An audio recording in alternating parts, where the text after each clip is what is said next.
મિત્રો આપણે અત્યારે છીએ ગઢડા, જ્યાં લક્ષ્મીવાડી કરીને મંદિર છે અને આપણી સાથે છે રમેશભાઈ. તો આપણે એમની પાસેથી થોડુંક આ મંદિરનો ઇતિહાસ જાણીશું. તો આપણા રમેશભાઈ જણાવો કે આ મંદિરના ઇતિહાસ વિશે થોડું ઘણું. તો જ્યારે આ સ્વામિનારાયણ ભગવાન ધામમાં પધાર્યા ત્યારે આ મંદિર ઉપર ભગવાને અગ્નિ સંસ્કાર આપેલો હતો. એ સમયની વાત છે. ત્યાં જે મંદિર રહ્યું ને એ જગ્યા ઉપર ભગવાન સ્વામિનારાયણને અગ્નિ સંસ્કાર આપેલો હતો. અચ્છા.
બાજુમાં જે મંદિર રહ્યું એ મોટીબાનું મંદિર છે.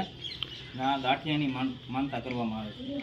અને મોટીબાનું એક વરદાન છે. જે ગઢડાની અંદર જે છોકરી હોય ને એ ગઢડામાં એકવાર પાછી આવે ને આવે એવું મોટીબાનું વરદાન છે. તો મિત્રો આપણા રમેશભાઈ એક સરસ ઇતિહાસ જણાવ્યો. તો ચાલો હવે આપણે એ મંદિરે જઈ અને જોઈ ત્યાંના દર્શન કરીએ.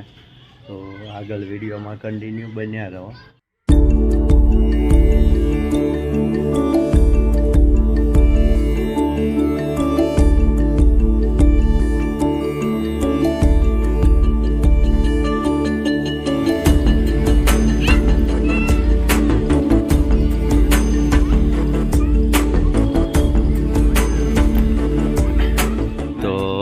તો મિત્રો અત્યારે આપણે આવી ગયા છીએ મોટીબાના મંદિરે.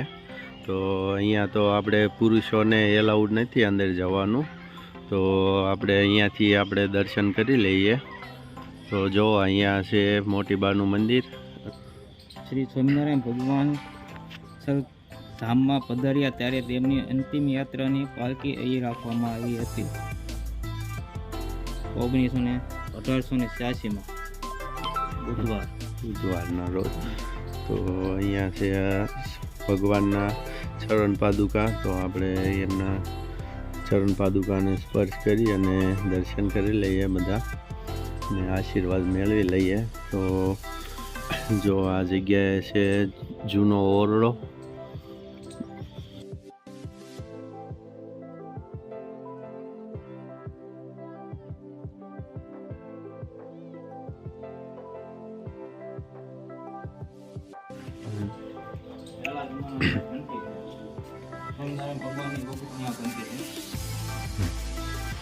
તો જો મિત્રો આ જગ્યાએ છે ઘંટલો.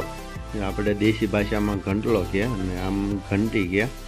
તો આની સ્વામિનારાયણ ભગવાનના સમયની છે આ ઘંટી.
સ્વામિનારાયણની માનકી ઘોડી હતી એની સમાધિ અહીંયા આપવામાં આવી છે.